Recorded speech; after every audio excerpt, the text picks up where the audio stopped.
महायुतीचा धर्म आम्ही पाळायचा तर आमच्या मित्रपक्षांनीही तो पाळला पाहिजे असं भाजपचे नेते हर्षवर्धन पाटील यांनी म्हटलंय। इंदापूरमध्ये फडणवीसांच्या उपस्थितीमध्ये भाजपचा कार्यकर्ता मेळावा पार पडला। या मेळाव्यामध्ये भाषण करताना फडणवीसांच्या समोर हर्षवर्धन पाटील यांनी अजित पवार यांना हा इशारा दिला।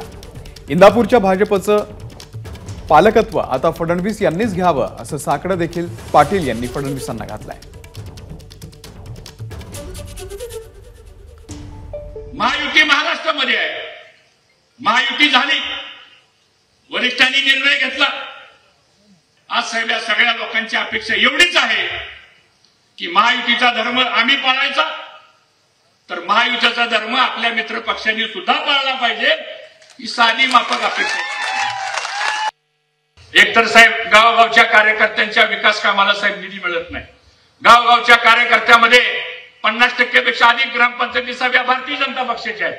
अंकितांनी उल्लेख केल्याप्रमाणे काही ग्रामपंचायतमध्ये अन्याय होतो, काही सदस्य डिस्क्वालिफिकेशन मध्ये अन्याय होतो आणि आपल्याकडे गृह खातं आहे साहेब। पोलीस स्टेशनचे अधिकारी आम्हाला सहकार्य करतात, त्यांच्याबद्दल आमची तक्रार नाही, अधिकाऱ्यांच्या बद्दल आमची तक्रार नाही साहेब, कारण आम्ही पण 20-20 वर्ष प्रशासनामध्ये काम केलेलं आहे। पण साहेब काही गोष्टीमध्ये दबाव आणला जातो आणि मग क्रॉस कंप्लेंट घ्या, खोट्या नाट्या केसेस दाखल करा, तर ह्या गोष्टी सुद्धा साहेब थांबल्या पाहिजे। एबीपी माझा, उघडा डोळे बघा नीट।